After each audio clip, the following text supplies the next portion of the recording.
அன்னவயல் புதுவையாண்டாளரங்கற்கு பன்னு திருப்பாவை பல்பதியம் நிசையால் பாடிக் கொடுத்தாள் நற்பாமாலை பூமால சூடிக் கொடுத்தாளைச் சொல்லு சூடிக் கொடுத்த சுடற்கொடியே தொல்பாவை பாடியருளவல்ல பல்வளையாய் நாடினீ வேங்கடவர்க்கு என்ன விதி என்ன விம்மாத்தம் நாம் கடவா வண்ணமே நல்கு. ஸ்ரீமத் வேதமார்க்க பிரதிஷ்டாபனாச்சாரிய உபயவேதாந்தாச்சாரியராய் ஸ்ரீமத் பரமஹம்ச பரிவிராஜகாச்சாரியராய் எழுந்துள்ளிருக்கும் நம் எதிகிரி எதிராஜ நாராயண ராமானுஜ ஜீயர் சுவாமியினுடைய பரமானுகிரகத்தாலே திருப்பாவையினுடைய ஒரு பாசுரத்தினுடைய சுவாபதேசார்த்தத்தையும் கிரமமாக அனுபவித்துக் கொண்டு வருகிறோம். அந்த கிரமத்தில் இன்றைய நாள்பாசுரமாக அமைந்திருக்கக்கூடியது கனைத்திளங்கத்தருமை என்னும்படியான 12வது பாசுரம். கீழ்ப்பாசுரத்துக்கும் இந்த பாசுரத்துக்கும் ஒரு அடிப்படையான வித்தியாசம் இருக்கிறது. கீழ்ப்பாசுரத்தில் சொல்லப்பட்டவளாய் இருக்கக்கூடிய பெண்பிள்ளை ஒரு குடும்பத்தைச் சேர்ந்தவள். அந்த குடும்பம் எப்படிப்பட்டது? எப்படிப்பட்ட குடும்பத்தைச் சேர்ந்தவள் என்னால் கர்மானுஷ்டானங்களை 10 செய்பவர்களுடைய குடும்பம். இது எப்படி தெரியுது? இந்த பெண்பிள்ளையோ ஆயர் சிறுமி, இடைப்பெண் பிள்ளைகளாக இருக்கிறாள். இடையர்களுடைய வேலை என்ன? கிருஷிகோரக்ஷிய வாணிஜ்யம் வைசியம் கர்ம ஸ்வபாவஜம் சொல்லப்பட்டிருக்கிறது. அதற்கனுகுணமாக அவர்கள் பசுக்களை ரட்சிப்பது என்பது அவர்களுடைய முக்கியமான கொள்கை, முக்கியமான வர்ண தர்மம். அந்த வர்ண தர்மத்தை நன்றாக செய்யக்கூடியவர்களாக இருக்கக்கூடியவர்கள் சில பேர். அவளுடைய வீட்டு பெண் பிள்ளை, அவளுடைய இல்லத்து பெண் பிள்ளையாக இவள் அமைந்திருக்கிறாள். இது எப்படி தெரியுதுன்னா, கத்துக்கரவை கணங்கள் பலகரந்து செற்றார் திரளழிய சென்று சென்று செய்யும் குற்றமொன்றில்லாத கோவலர். கோபாலர்களுடைய பெண்பிள்ளையாக தாம் அமைந்திருக்கக்கூடிய விஷயம் குற்றமே இல்லாதவர்கள். அப்போ கற்றுக்கரவை கணங்கள் பல, எத்தனை பசுக்கள் இருந்தாலும் எத்தனை எருமைகள் இருந்தாலும் அது மொத்தத்தையும் கறக்கும்படியான சாமர்த்தியம் அமைந்திருக்கக்கூடியது. கன்றான், அதாவது கன்றுடன் கூடியிருக்கக்கூடிய நாகு, கன்றுடன் இருக்கிற நாகு கற்று நாகுன்னு காட்டுகிறார். அப்ப நாகுன்ற சப்தத்துக்கு சாஸ்திரத்துல என்னென்ன அர்த்தம் காட்டியிருக்குன்னா, நிகண்டுல காட்டப்பட்டிருக்கக்கூடிய அர்த்தம் எருமைன்னு சொல்றது, பெற்றம்னு சொல்றது, மறைன்னு சொல்றது. ஆக பெற்றம் அப்படின்னு சொன்னா பசுன்னு அர்த்தம், மறைனா காட்டு பசுன்னு அர்த்தம், எருமைன்னா எருமை எல்லாருக்கும் தெரியும் பஃபலோ. ஆக இது 3 அர்த்தத்திலையும் வரக்கூடிய விஷயம்னு காட்டப்படுகிறது. அப்போ ஒரு இடையர்களுக்கு என்னென்ன இருக்குன்னா முத்திரம் அப்படின்னு சொல்லுவார்கள். முத்திரம்னா எருதையும் ரட்சிக்கணும், பசுவையும் ரட்சிக்கணும், எருமையும் ரட்சிக்கணும். இல்லைன்னா பசு, எருமை, ஆடு, இது 3ஐயுமே ரட்சிக்கக்கூடிய பொறுப்பு, ரட்சிக்க வேண்டிய பொறுப்பு ஆயர்களுடையதாக அமைந்திருக்கிறது. அப்ப அந்த 3க்கும் என்ன ஆகும்னா, உடம்புல பால் கட்டி விட்டதேயானால் அந்த பாலை எடுக்க வேண்டியது ஒரு விஷயம். இவர்கள் வைசியர்களானபடியாலே அந்த வியாபாரம் பண்ண வேண்டியது ஒரு விஷயம். அப்ப அந்த பாலை எல்லாம் கறக்க வேண்டும் என்றால் அவன் ஒருவனே கறக்கக்கூடியவன். ஒரு பெரிய யாகம் நடக்கிறது, பல பேர் ரித்விக்குகள் சேர்ந்து செய்ய வேண்டிய வேலையை அதுல சாமர்த்தியசாலி ஒருத்தன் தான் பண்ணி முடித்து விடுவானாயிருப்பான். அதே மாதிரியாக இந்த இடத்துல பல பேர் கறக்க வேண்டிய பசுக்களை எல்லாம் இவன் ஒருத்தனே கறக்கக்கூடியவன். அப்போ தன்னுடைய ஜாத்யுச்சிதமான தர்மத்தை 10 செய்பவன். சாஸ்திரம் காட்டுகிறது, பெருமான் தெரிவித்திருக்கிறான், ஸ்ருதி ஸ்மிருதிர் மமைவாஜ்ஞா எஸ்தாமுல்லங்கிய வர்த்ததே ஆக்ஞாச்சேதி மமத்ரோஹி மத் பக்தோபி ந வைஷ்ணவா. ஸ்ருதி ஸ்மிருதி எல்லாம் என்னுடைய ஆணை. பகவானுடைய ஆணையாக இருக்கிறது வேதம், பகவானுடைய ஆணையாக இருக்கிறது தர்மசாஸ்திரம். இவற்றை எவன் ஒருத்தன் மீறி நடக்கிறானோ அவன் என் ஆணையை மீறினவனாகிறான். அப்ப ஆணையை மீறிவிட்டால் அவன் என் பக்தனாயிருந்தாலும் எனக்கு பிரியம் கிடையாது.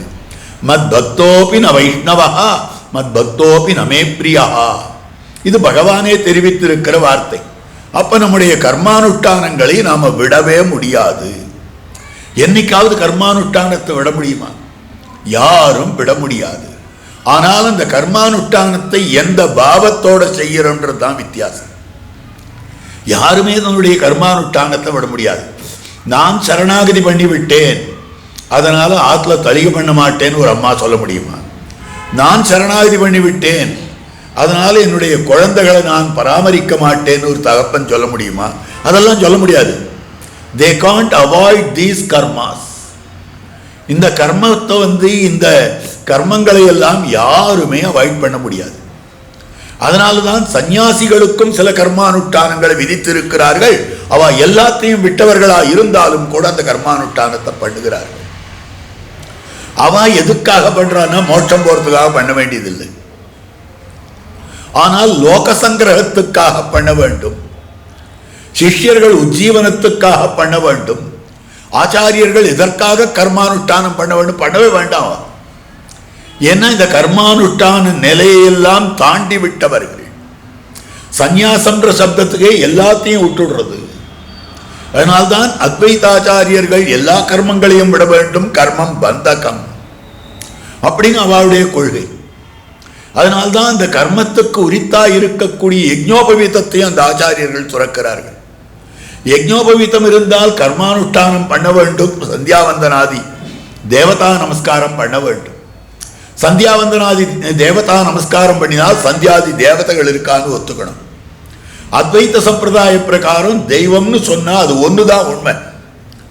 அந்த பகவத் தத்துவத்தை தவிர, தெய்வம்ன்ற தத்துவத்தை தவிர, பிரம்மன்ற தத்துவத்தை தவிர வேற எதுவுமே இல்லைன்றதுதான் பாரமார்த்திகத்தில் அவ சொல்லக்கூடியது.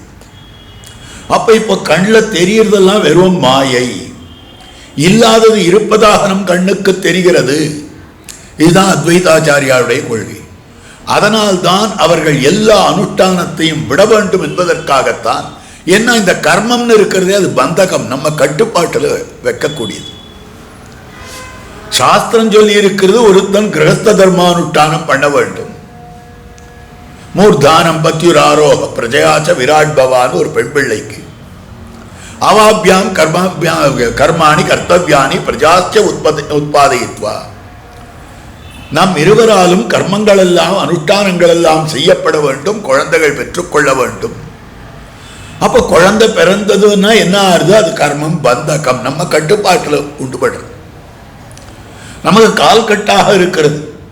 அப்ப கல்யாணம் பண்ணிட்டா ஒரு கால் கட்டு, குழந்தை பெற்றுக்கொண்டால் ஒரு கால் கட்டு, ஒரு உத்தியோகத்துக்கு போனால் கால் கட்டு, எல்லாம் கர்மமானது பந்தகம், பிரம்மம் மோச்சகம். அதனால பிரம்மத்திலிடத்திலே ஈடுபட வேண்டும், கர்மத்தினிடத்திலே ஈடுபடக்கூடாது. அப்ப கர்மானுஷ்டானத்துக்காக போடப்பட்ட யஜ்ஞோபவீதமும் துறக்கப்பட வேண்டும். அதனால்தான் அத்வைதாச்சாரியா அவர்களுடைய அந்த சன்னியாசிகள் சுவாமிகள்லாம் யஜ்ஞோபவீதம் இல்லாமல் இருக்கு. அது கர்மம்ன்றது பந்தகம். ஆனால் ஸ்ரீ வைஷ்ணவ சம்பிரதாயத்தில் கர்மத்தை விட முடியாதுன்னு வச்சுட்டு இருக்காங்க. சன்னியாசிகளுக்குன்னு சில தர்மங்கள் இருக்கிறது. யதி தர்ம சமுச்சயம். எங்கேருந்து தர்மம் வரும் அவளுக்கு? எல்லாத்தையும் தான் விட்டுட்டாளே. சன்னியாசி முன்புள்ளவற்றை விடுமா போலே. எப்ப சரீர சம்பந்திகளை விட்டுட்டாளோ, சரீரானுகுணமாக வந்திருக்கக்கூடிய பிராமண கத்திரிய வைசிய 4வது வர்ணத்துக்குண்டான கர்மங்களும் விட்டுட்டு போக வேண்டியதுதானே. அது அனைத்தையும் துறந்தவர்கள் துறவிகள்னு சொல்லப்படுகிறார்கள் அல்லவா. ஆனாலும் ஸ்ரீ வைஷ்ணவ ஜீயர் சுவாமிகள் சந்தியாதி தேவதா நமஸ்காரம் பண்ணுகிறார்கள். துரிய சந்தியா ஜபாதிகளை எல்லாம் பண்ணுகிறார்கள். எதனால? அப்ப ஜீயர் சுவாமிகள் பண்ணும்படியான அந்த கர்மானுஷ்டானம் இருக்கு, பிரபன்னாதிகாரி பண்ணும்படியான கர்மானுஷ்டானம் இருக்கு. இதெல்லாம் எதுக்காகனா 2 காரணங்கள் காட்டப்படுறது. ஒரு பிரபன்னாதிகாரி இருக்கிறார், ஒரு ஜீயர் சுவாமி இருக்கிறார். அவர் சந்தியாவந்தனம் பண்றதில்லைன்னு வச்சுக்கலாம். நாமெல்லாம் என்ன பண்ணுவோம்? சுவாமியே பண்ணல, நாயம் பண்ணணும். இதுதான் நம்முடைய எண்ணம். தேஜோ விசேஷேன பிரத்யவாயோ ந வித்யதே சாஸ்திரம் காட்டுறது. மகாத்மாக்களுடைய தேஜோ விசேஷத்தாலே அவர்கள் சாஸ்திரத்தை மீறி நடந்து கொண்டால் கூட அவளுக்கு தோஷம் வராது. ஆதிசங்கர பகவத்பாதருடைய அற்புதமான ஒரு சரித்திரம். ஒரு இடத்துல போயிட்டு இருந்தார், சிஷ்யாளும் தானுமா. அப்போ அந்த இடத்துல ஏதோ போதைப் பொருள் காய்ச்சிட்டு இருந்தான், சாராயம் காய்ச்சி கொண்டிருந்தான். இவருக்கு நல்ல வெயில் தாகம், கொஞ்சம் எனக்கு அது கொடுக்குறியான்னு கேட்டார். அவன் ஒரு பானையில் கொடுத்தா, மொத்தத்தையும் அப்படியே சாப்பிட்டார். பின்னால வந்தவெல்லாம் பார்த்தா ஆச்சாரியனே இந்த காரியத்தை பண்ணிட்டார், நாம ஏன் பண்ணக்கூடாது? அவன் புதிச்சான். இவர் நன்னா ஒரு தன்மையோட அந்த நிலை மாறாமல் நின்னார். அவள்லாம் அது தம் வேலையை பண்ண ஆரம்பிச்சு கொடுத்து உள்ளுக்குள்ள போயிற்றேயானால் அதனுடைய வேலை தனியா இருக்கு. அது இவாளை மயக்கமடைய செய்தது, குதிக்க செய்தது, கத்த செய்தது, எல்லாம் ஆச்சு. ஒரு 4-5 மணி காலம் இவர் பொறுத்து இருந்தார். முடிஞ்சது, ஆச்சு. சரி வாங்க போலாம் அப்படின்னு சொல்லிட்டு உடனே எல்லாரும் கை கூப்பிட்டு பின்னால போறார். அதுக்கப்புறம் ஒரு 2 மணி காலம் கழிச்சு இன்னொரு இடத்துல ஈயம் காய்ச்சின்னு இருந்தான், லெட். இந்த ஈயம் கொதிச்சுன்னு இருக்கு, கொஞ்சம் ஈயம் கூடுனார். அவன் கரண்டியால் எடுத்து கையில கொடுக்குறான், கையிலேயே வாங்கி அப்படியே சாப்பிட்டார். சாப்பிட்டுட்டு சிஷ்யால பார்த்தார். அங்க நான் அதை பருகினேன்றதுக்காக அதை எல்லாரும் சாப்பிட்டங்களே, இப்ப இதையும் சாப்பிடுங்களா நீங்க? அப்ப ஆச்சாரியர்களுக்கு பிரத்யவாயம் கிடையாது. அதனால சுவாமி அந்த காரியம் பண்ணார், நான் பண்றேன் கிடையாது. நல்லதுக்கு தான் சுவாமிகளை எடுத்துக்கணும். we cannot imitate them, we can emulate them. அவர்கள் பண்ணி இருக்கக்கூடிய நல்ல காரியங்களை சுவாமி இப்படி அனுஷ்டிப்பார், அதை நான் அனுஷ்டிக்கிறேன் அப்படின்னு இல்லாம ஒழிய எங்கேயாவது சில காரணங்களுக்காக அவ பண்றதுக்கும் காரணம் இருக்கும். அந்த காரணங்களுக்காக சில டீவியேஷன்ஸ் அவளுடைய அனுஷ்டானங்கள்ல இருந்ததே, ஆனால் அது நமக்கு பிரமாணம் கிடையாது, அதை நாம் எடுத்துக்கொள்ள முடியாது. அப்ப கர்மம் பந்தகம்னாலும் ஸ்ரீ வைஷ்ணவ ஆச்சாரியர்கள் கர்மானுஷ்டானத்தை பண்ணுகிறார்களே 10 எதற்காகனா, ஒன்னு சிஷ்யர்களுடைய உஜ்ஜீவனத்துக்காக. நாம் அனுஷ்டானம் பண்ணாவிட்டால் சிஷ்யர்களும் விட்டு விடுவார்களே, சிஷ்யஸ்தானத்தில் இருக்கக்கூடியவர்களும் விட்டு விடுவார்களே, மொத்தம் உண்டான பார்ப்பவர்களும் விட்டு விடுவார்களே. நம்ம பேர்ல இருக்கக்கூடிய கருணை அவா திருமேனியை வருத்திக்கிறான். இல்லைன்னா இவ்வளவு கர்மானுஷ்டானங்கள் பண்ண வேண்டிய நிர்பந்தம் என்ன? கிடையவே கிடையாது. சன்னியாசினா எல்லாத்தையும் விட்டவர் தானே. ஏன் இத்தனை கர்மானுஷ்டானங்கள் பண்ணுகிறார்?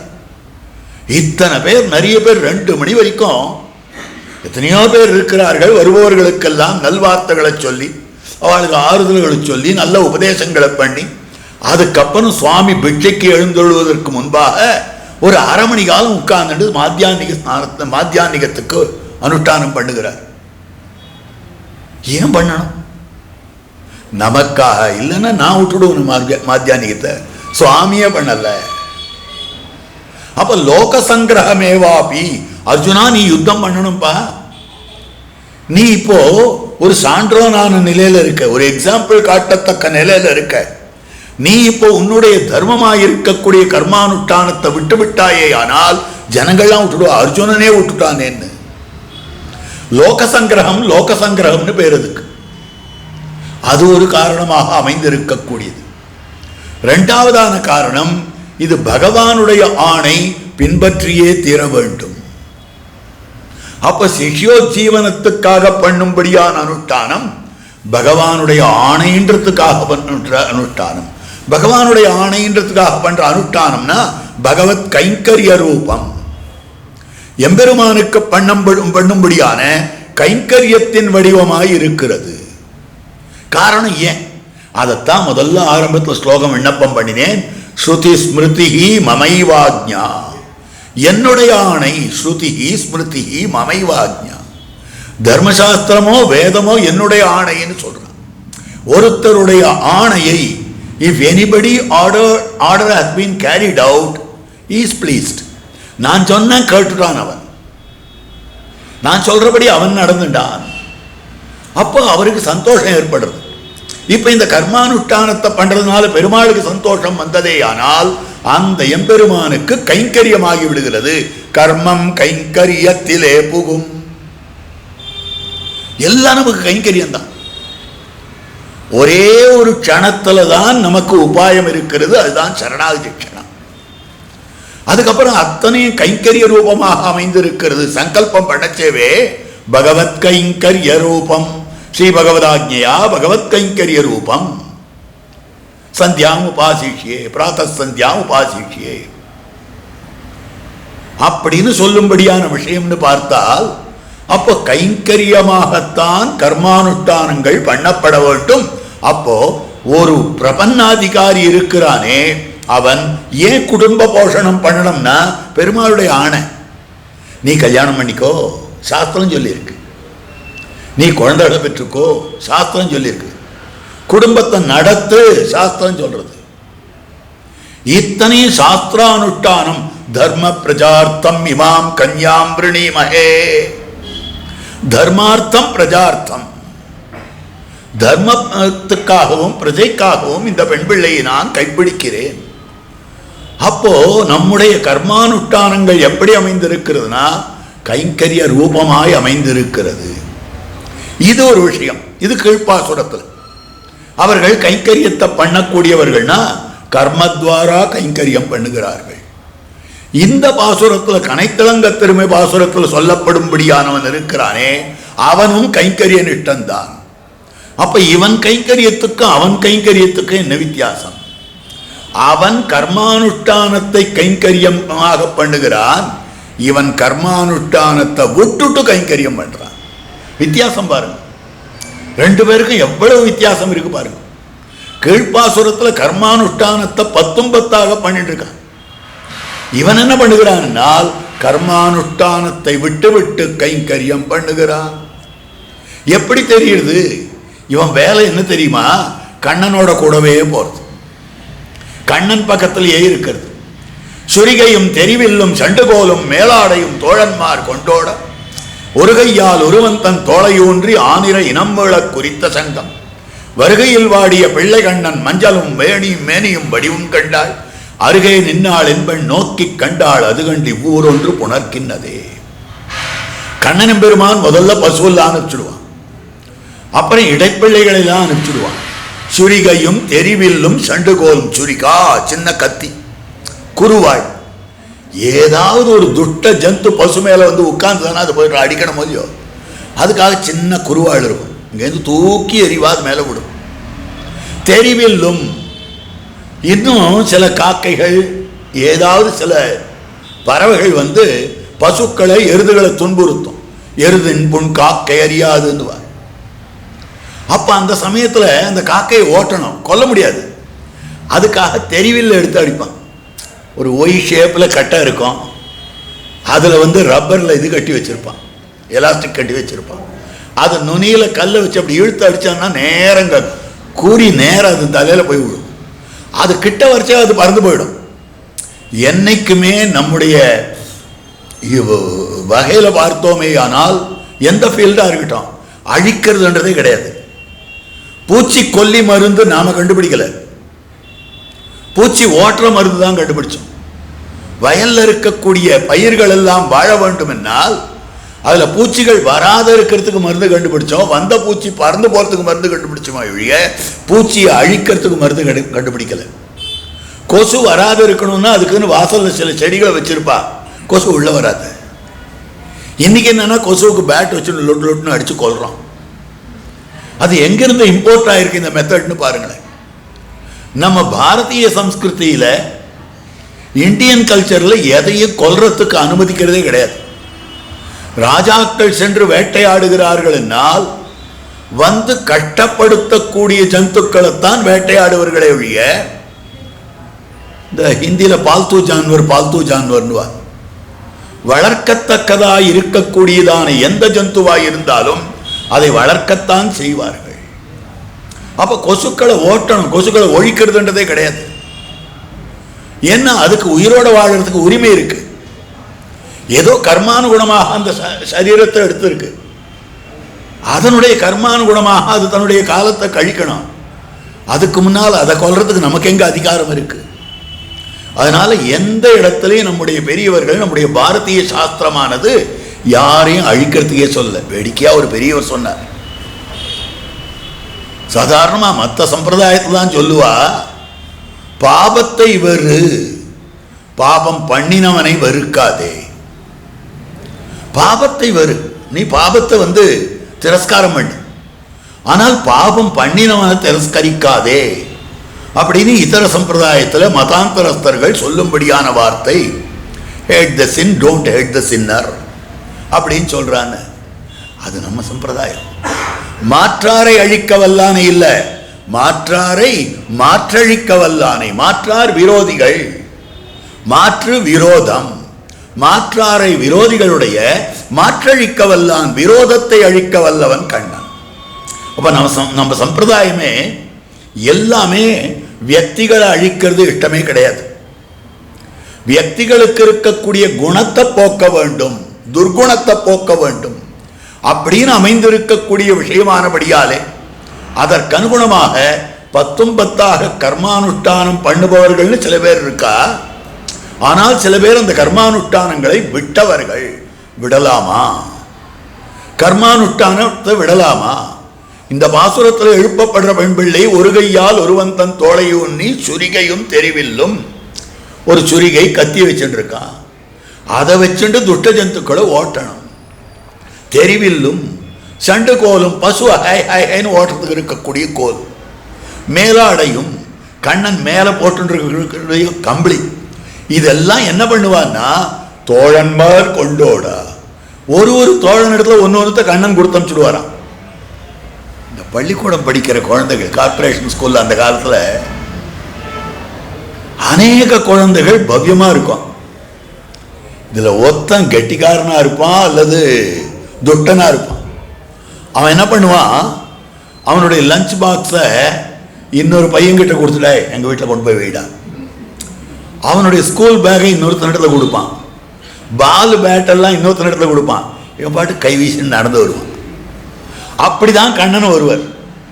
சுரிகையும் தெரிவில்லும் சண்டுகோலும் மேலாடையும் தோழன்மார் கொண்டோடா. ஒரு கையால் ஒருவன் தன் தோளையூன்னி ஆனிரை இனம் மீள குறித்த சங்கம்.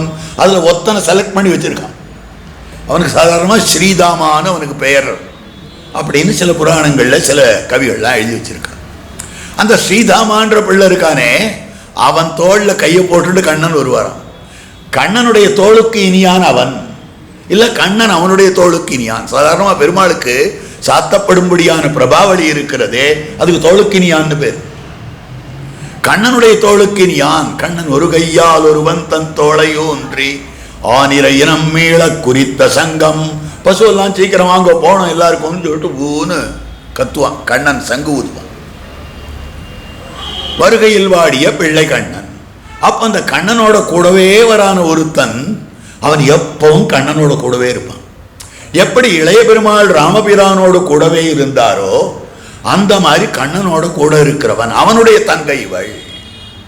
அந்த கண்ணனோடவே கூட இருந்து கைங்கரிய நிஷ்டனாய் இருக்கிறானே, அவன்தான் நற்செல்வன். நற்செல்வன் சொல்லப்படுகிறான்.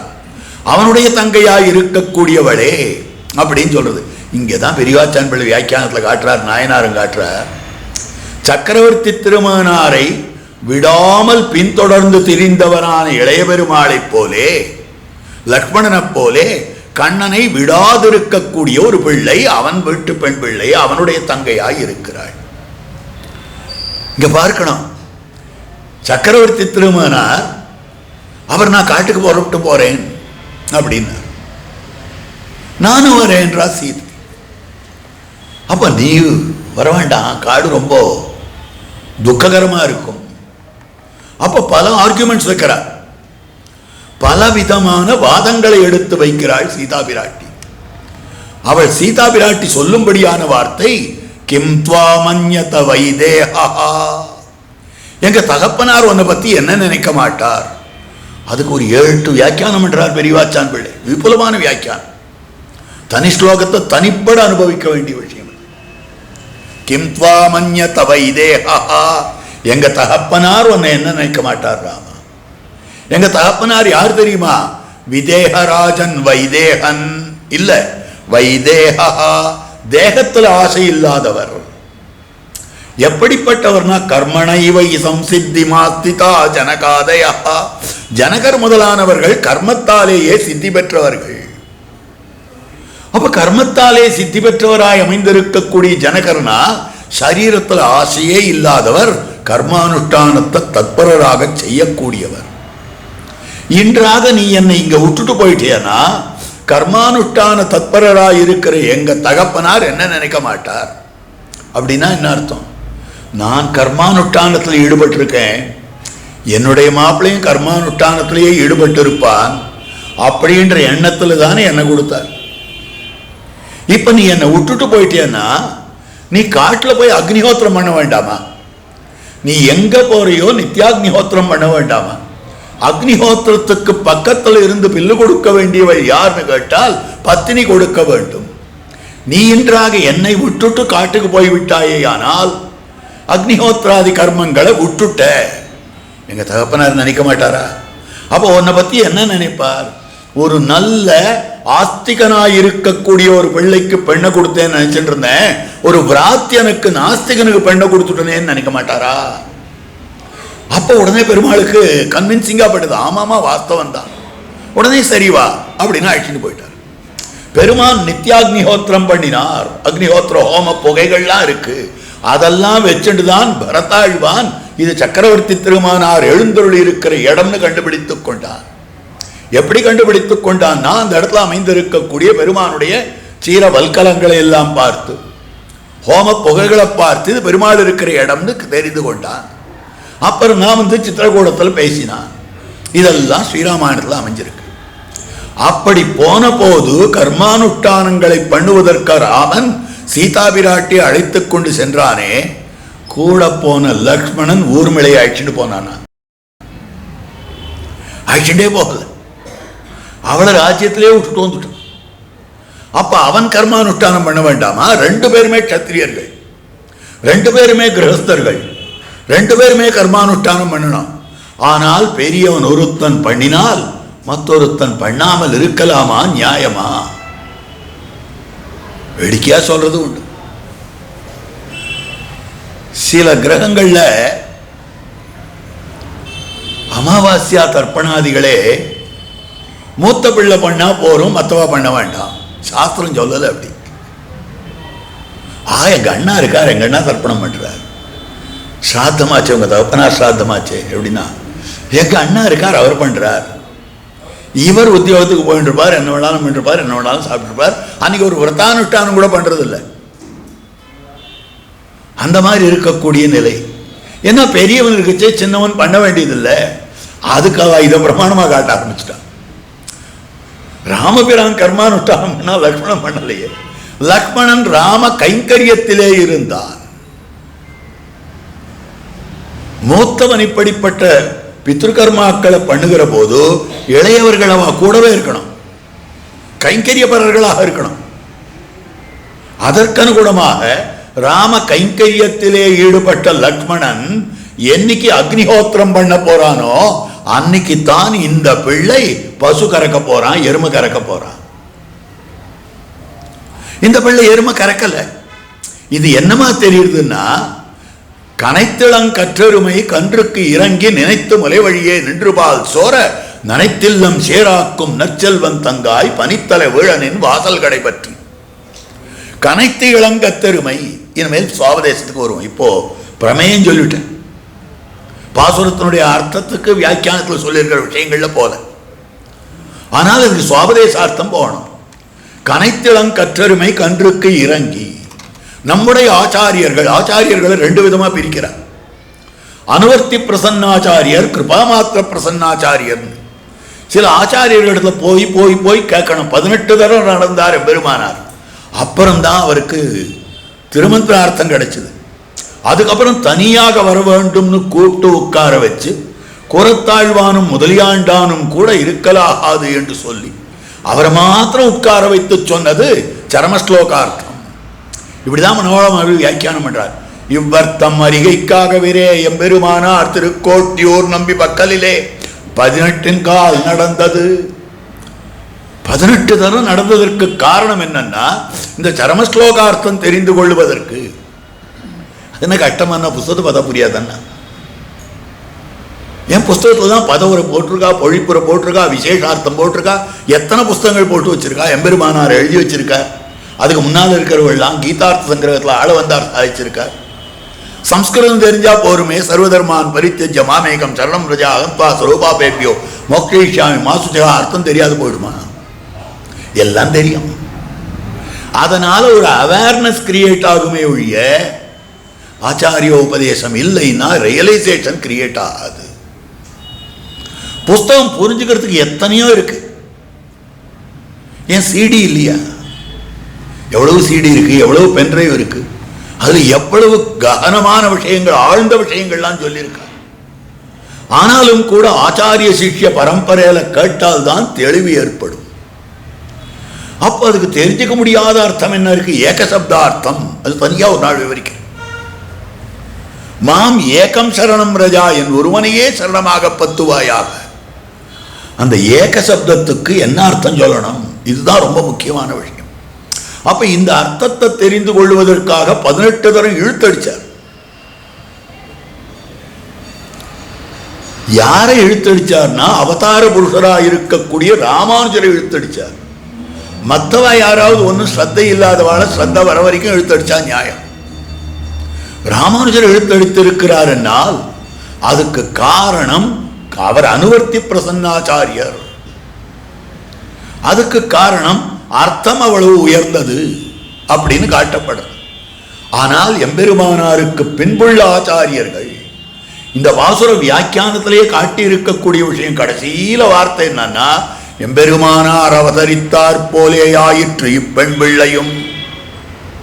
இந்த பெண் பிள்ளை இருக்கிறாளே எம்பெருமானார் அவதரித்தார் போலே ஆயிற்று அப்படின்னா என்ன அர்த்தம்? எம்பெருமானார் அவதரித்து எல்லா விஷயங்களும் எல்லாருக்கும் ஆசையுடையவர்களுக்கெல்லாம் தெரிய வேண்டும் என்று சொன்னார் போலே, கற்றுக்கரவை கணங்கள் பல கறந்து செற்றார் திரளழியா என்று இல்லாமல் இந்த இடத்துல தெரிவிக்கக்கூடியது கனைத்து இளங்கற்றருமை கன்றுக்கு இறங்கி எம்பெருமானாருக்கு இருக்கக்கூடிய தயை போலே அமைந்திருக்கக்கூடியது. அப்போ இந்த கறவைகள், அதாவது எருமைகள் என்ன பண்றதுன்னா, கரப்பார் இல்லாமையாலே கறக்கிறவா இல்லை, அதனால அதனுடைய மடி தாங்கல, பாலை தானா கொட்டுறது. அதே மாதிரி அல்பம் கேட்ட காலத்துல சுவாமி இது சொல்லணும் அப்படின்னு சொன்னதும் உடனே தடதடன்னு கொட்டும்படியான விஷயம் ஆச்சாரியருடைய சுபாவம். ஒண்ணும் இல்லை, ஒரே வார்த்தை கேட்டான் அர்ஜுனன். யச்ரேயஸ்யான் நிச்சிதம் புரூஹிதன் மே சிஷ்யஸ்தேகம் சாதிமாம் துவாம் பிரபன்னம். எது எனக்கு ஸ்ரேயஸை உண்டு பண்ணுமோ அதனை தேவரீர் சொல்ல வேண்டும். எது எனக்கு ஸ்ரேயஸ், ஸ்ரேயஸ்னா என்ன அர்த்தம்? இந்த இடத்துல நான் எதை செய்தால் நன்மை உண்டாகுமோ அதை நீ சொல்ல வேண்டும்னு கேட்கிறார். உன்னுடைய சிஷ்யனா இருக்கேன், உன்னிடத்துல சரணாகதி பண்ணினவனா இருக்கிறேன். ஆகவே எச்ரேயஸ்யான் நிச்சிதம் புரூஹிதன்மே சிஷ்யஸ்தேகம் சாதிமாம் துவாம் பிரபன்னம். உனக்கு எது நல்லதுன்னு கேட்கிறியா? யுத்தம் பண்றது நல்லது, யுத்தம் பண்ணு. இவ்வளவு பெரிய உபதேசமே வேண்டாம். ஒரே வார்த்தை தலையில தட்டி வில்ல கீழே போட்ட வில்ல கையில் எடுத்துக்கோ. விசிருஜ்ய சசரம் சாபம். கையில் இருக்கிற அம்போடு கூடின வில்ல கீழே போட்டுட்டான் அவன். அப்படி இருக்கிற போது கையில் வில்ல எடுத்துக்கோ, யுத்தம் பண்ண போரும். ஒரு ஸ்லோகம், ஒரே ஸ்லோகம் தான் கீதை இருக்கணும். அர்ஜுனுடைய கலக்கம், அர்ஜுன விஷாத யோகம் இருக்கட்டும். முதல் அத்தியாயம் முழுக்க, 2வது அத்தியாயத்தில் 11 ஸ்லோகம். 2வது அத்தியாயத்தில் 12வது ஸ்லோகம் என்ன இருக்கணும் தெரியுமா? அர்ஜுனா யுத்தம் பண்ணு, முடிஞ்சு போச்சு. அதுக்கு மேல வேற வேலையே கிடையாது. அதுக்கு இவ்வளவு பெரிய சாஸ்திரமா, இவ்வளவு பெரிய சாஸ்திரமா அப்படின்னா அது வேற ஒன்றும் இல்லை. இவன் ஒரு சின்ன கேள்வியை கேட்டான், உடனே பெருசா அர்த்தங்களை எம்பெருமான் தான் சொல்லிவிட்டான். இவன் கேட்ட கேள்வியில இவ்வளவு அர்த்தம் வேணும்னு கேள்வி கேட்டான் இல்லையே. அப்படி இருக்கிற போது எதனால் இப்படி தெரிவித்திருக்கிறான்னு சொன்னார்கள். இவன் கேட்டது ஸ்ரேயஸ்யாத், எது ஸ்ரேயா சியாத், எது எனக்கு ஸ்ரேயஸை உண்டு பண்ணுமோ அப்படின்னா என்ன அர்த்தம்? ஸ்ரேயஸ்னு ஒன்று இருக்கு, பிரேயஸ்னு ஒன்று இருக்கு. பிரேயஸ்னா சரீரத்துக்கு நன்மை, ஸ்ரேயஸ்னா ஆத்மாவுக்கு நன்மை. நான் சொல்றத கேட்டாயேயானால் உன் ஆத்மாவுக்கு நன்மை அர்ஜுனா. ஆத்மாவுக்கு நன்மையான விஷயங்களை நான் சொல்றேன்னு அர்த்தம். நீ என்ன கேட்டாய்? சரீரத்துக்கு நன்மை எதுன்னா யுத்தம் பண்ணுன்னு சொல்லிடலாம். ஆத்மாவுக்கு நன்மை என்ன எதுன்னு கேட்டால் உன்னுடைய தர்மம் யுத்தம் பண்ணுன்னு சொல்லணும். சரீரத்துக்கு நன்மைனா அவனை போட்டு அடிச்சுடுன்னு சொல்லிடலாம். ஆத்மாவுக்கு நன்மை, ஆத்மா எப்படியெல்லாம் நன்மை அடைகிறதுனா கர்மயோகத்தாலே சாதிக்கப்பட்டதா இருக்கக்கூடிய ஞான யோக பக்தி யோகம், அதற்கு நான் இலக்காவேன். ஸ்வதர்ம ஜான வைராக்கிய சாத்திய பக்தியேக கோச்சரா நாராயண பரம் பிரம்ம கீதா சாஸ்திரே சமீரிதா. அவனவனுடைய ஸ்வதர்ம ஜான வைராக்கிய சாத்திய பக்தி.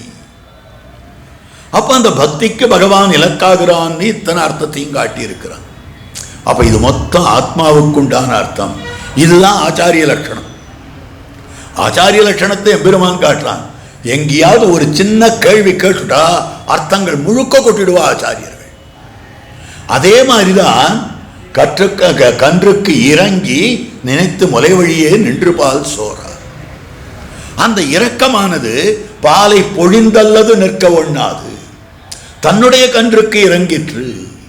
எம்பெருமானார் சரமஸ்லோகார்த்தத்தை கேட்கிறார். திருக்கோட்டியூர் நம்பி சொன்னார், முதல்ல தண்டம் பவித்திரமுமாக வாரும் வந்தார். இவர் மட்டும் வரப்போறார் நினைச்சா ஒரு பக்கம் கூறத்தாழ்வான், ஒரு பக்கம் முதலியாண்டான். பவித்ரீகிருத கூரேஷா பாகினேய திருதண்டகா. 9 தனியா தானே வர சொன்னேன், தண்டு பவித்திரத்தோட வரணும் இல்லையோ, நான் சன்னியாசி தானே. ஆமா, அப்போ இதோ கூரேசன் தான் கூறத்தாழ்வான் தான் எனக்கு பவித்ரீகிருத ஜல பவித்திர ஸ்தானத்தில் இருக்கிறார். தாசரதியான முதலியாண்டான் எழுந்தருள் இருக்கிறாரே, அவர் திருதண்ட ஸ்தானத்தில் எழுந்தருள் இருக்கிறார். அப்போ பவித்ரீகிருத கூரேஷா பாகினேய திருதண்டகா அப்படின்னு சொல்லும்படியான வார்த்தை. அஜகத் பாகினேயத்துவம் பாதுகாத்வம் திரிஜண்டதா. அப்ப இவரோட வந்திருக்கேன். ரொம்ப சாமர்த்தியமா பேசிட்டார், ரொம்ப சமர்த்தரா பேசிட்டார். அவரால் ஒன்றும் பேசிக்க முடியல. சரி அப்படின்னு அப்ப அர்த்தம் சொன்னார். அப்ப சொன்ன அர்த்தம் என்னன்னா, குஹ்யத்தை சொன்னாரே ஒழிய குஹ்ய தமத்தை சொல்லலை. இதி குஹ்யதமம் சாஸ்திரம் இதமுக்தம் மயானகா. ரகசியம் சொன்னாரே ஒழிய மேலான ரகசியத்தை சொல்லலை, ஆழ்ந்த ரகசியத்தை சொல்லலை. அப்படின்னா என்ன அர்த்தம்? சாதாரணமாக அமைந்திருக்கக்கூடிய ரகசியம் திருமந்திரம். அந்த திருமந்திரத்தினுடைய சாரம் விவரமாய் அமைந்திருக்கக்கூடியது சரமஸ்லோகம். அப்படி பார்க்கிற பொழுது ரகசிய தமமாக குக்கிய தமமாக அமைந்திருக்கக்கூடியது இன்னொரு அர்த்தம் இருக்கு. அந்த அர்த்தத்துக்கு இந்த மாதிரி இவாளெல்லாம் நீ அழைச்சிட்டு வரக்கூடாது, நீ தனியா வரணும். எம்பெருமானாரை பார்த்து தேவரீர் தனியாக எழுந்துள்ள வேண்டும்ன்றார். சரின்னு அவ 2 பேரையும் ஸ்ரீரங்கத்தோட நிறுத்திட்டு இன்னொரு தரம் வருகிறார். அப்ப சொன்னார் சரமஸ்லோகத்தினுடைய அர்த்தத்தை. அந்த அர்த்தத்தை முழுக்க கேட்டுண்டார். கேட்டு ஆனந்தம் தாங்கல. உடனே ஒரே ஒரு பர்மிஷன் கேட்கிறார். என்ன பர்மிஷன்னா, இந்த அர்த்தத்தை நான் யாருக்கும் சொல்ல மாட்டேன், கூறத்தாழ்வானுக்கு சொல்லாமல் என்னால இருக்க முடியாது. என்ன பெருமை பாருங்க கூறத்தாழ்வானுக்கு. யாருக்கு வேணாலும் சொல்லாத இருப்பேன், கூறத்தாழ்வானுக்கு சொல்லாமல் இருக்க முடியாது அப்படின்னு சொல்லும்படியான விஷயமாக அமைந்திருக்கு. சரின்னு பர்மிஷன் கொடுக்குறார். எப்படின்னா, கூறத்தாழ்வான் 6 மாசம் உமக்கு சுசுரூஷ பண்ணணும். ஒரு அடிமையை போல உமக்கு வேலை செய்யணும். நீர் சொன்னதுதான் செய்யணும். ஐயோ இன்னைக்கு பெருமாள் புறப்பாடு, பெருமாள் சேவிக்கிறேன்னு அவர் போகக்கூடாது. என்னோட கூட பின்னால வான்னா உம்மோட கூட வரணும் அவர். அப்படிதான் கூறத்தாழ்வான் எழுந்தருள் இருந்தார். சுவாவமே அப்படி. பெரிய நம்பிகள் அடிக்கடி திருவரங்கத்தில் வெள்ளம் வருது, இந்த வெள்ளத்தை தடுத்து நிறுத்தணும். நம்பெருமாளுக்கு பெரிய பெருமாளுக்கெல்லாம் உற்சவங்கள்லாம் தடைப்படுறது, கோவிலுள்ளெல்லாம் ஜலம் வந்துடுறது. இந்த வெள்ளத்தை தடுத்து நிறுத்துறதுக்கு என்ன பண்றது அப்படின்னு ஆலோசனை பண்ணிட்டு இருக்கிற போது பெரிய நம்பிகள் பெருமானாரிடத்தில் சொன்னாரா, இந்த சந்நிதியை கொண்ட கோயிலை வலம் செய்து இங்காடுதும் கூத்தே. இந்த கோவிலை நான் ஒரு 3 பிரதட்சணம் பண்றேன். திருவரங்கம் பெரிய கோவிலை நான் 3 தரம் பிரதட்சணம் பண்றேன். உபாயமாகும். என்னோட கூட ஒருத்தரை அனுப்பணும். என் பின்னால் அவர் கை கட்டிட்டு வரணும். வருவாளே அப்படின்ன போது என் பின்னால வருவா எப்படி இருக்கணும் தெரியுமா? இன்னொத்தம் பின்னால போறமே, இன்னொத்தம் பின்னால போறமே அப்படின்ற எண்ணம் இல்லாதவாளா இருக்கணும். அடுத்த க்ஷணம் கூறத்தாழ்வான ஆயிடுச்சுன்னு போனுட்டார். அப்போ ஆச்சாரிய சிஷ்ய லட்சணத்துக்கு சீமாபூமியா இருக்கக்கூடியவர் கூறத்தாழ்வான். அப்படிப்பட்ட கூறத்தாழ்வானுக்கு எனக்கு சொல்லாது இருக்க முடியாதே. அப்போ 6 மாச காலம் அவரிடத்துல சுசூஷ கொள்ள வேண்டும். அவரிடத்துல எல்லா வேலையும் வாங்கிக்கணும். அதே மாதிரியாக 6 மாசம் சுசுஷ வாங்கிக்கணும். உடனே கோரத்தாழ்வான்றது சொன்னார், உனக்கு சொல்றதுக்கு எனக்கு பர்மிஷன் வந்துடுத்தோ, ஆனால் 6 மாச காலம் காத்திருக்க வேண்டும். இங்க மடத்தில் நீ சுசுஷ பண்ண வேண்டும், சகல கைங்கரியங்களையும் பண்ண வேண்டும். 6 மாச காலம் காத்துட்டு இருக்க முடியாது என்னால. ஆகவே எனக்கு சீக்கிரம் வேணுமே. சாஸ்திரத்தை புஸ்தகத்தை பார்த்தா ஆச்சாரிய சந்நிதியிலே மாசோபவாசம் ஒருத்தன் இருந்தானேயானால், 1 மாசம் உபவாசம் இருந்தானேயானால் அது 6 மாச சுசூஷைக்கு சமானம். 1 மாசம் உபவாசம் இருந்து அந்த அர்த்தத்தை பெற்றிருக்கக்கூடிய விஷயம். இது கோரத்தாழ்வானுடைய வைபவம். அப்போ ஆச்சாரியர்களுக்கு சொல்லி அல்லது நிற்க மாட்டார்கள். எப்படி இந்த எருமைகளாக இருக்கக்கூடியவை பாலை பொழிந்தல்லது நிற்காதோ அப்படி இருக்கக்கூடிய கிருபா மாத்திர பிரசன்னாச்சாரியர்கள் அப்படின்னு காட்டி இருக்கக்கூடிய விஷயம். ஆகவே இந்த இடத்துல காட்டும்படியான விஷயம், கனைத்திளங்கற்றெருமை கன்றுக்கிறங்கி நினைத்து மலை வழியே நின்று பால் சோரா நனைத்து இல்லம் சேராக்கும். நனைத்தில்லம் சேராக்கும்ன்றது ஆச்சாரியாருடைய சமாச்சாரம். ஆச்சாரியர்கள் எப்படிப்பட்டவர்கள்? ஏரடர்த்ததும் ஏனமாய் நிலம் கீண்டதும் முன்னி ராமனாய் மாரடர்த்ததும் மண்ணளந்ததும் சொல்லிப்பாடி வன்பொன்னி பேராறு போல் வரும் கண்ணநீர் கொண்டு அரங்கன் கோயில் திருமுற்றம் சேரு செய் தொண்டர் சேவடி செழும் சேரன் சென்னிக்கணிவனே. திருவரங்கத்தில் சில ஸ்திரீகள் என்ன பண்ணுவார்கள்னால், ஒரு சந்நிதியிலையும் வாசல்ல கோலம் போட்டு போவார். புருஷா என்ன பண்ணுவான்னா அதை அழித்து விடுவார்கள். எப்படி அழிப்பான்னா, பெருமாளுடைய திருக்கல்யாண குணங்களை நினைப்பா, கண்களில் தாரதாரையா ஜலம் பெருகும். ஜலம் பெருகிற்றேயானால் கீழே சேரா போயிடும். அந்த ஜலம் கீழே விழுந்து இந்த கோலப்பொடியில பட்டு அது சேராகும்.